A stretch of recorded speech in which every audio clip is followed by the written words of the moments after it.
You know what I love most about ambigrams? It's doing what others think is impossible. This video is going to take an even closer look at downstroke matching with the name Kaine, so let's dive in. As always, write the name right side up and upside down, with each downstroke getting one square.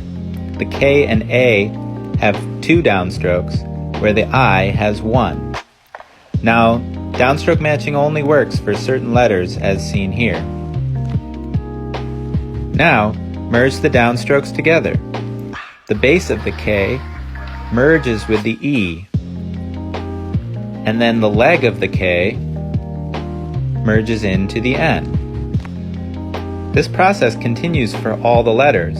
Focus on how the downstrokes connect to each other in the top letter and the bottom letter. Once half of the word is done, the process is reversed for the other half.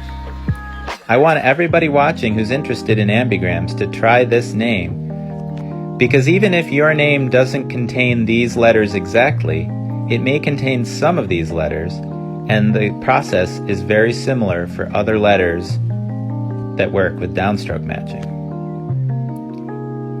And there you have it, the impossible made possible, a Kaine ambigram.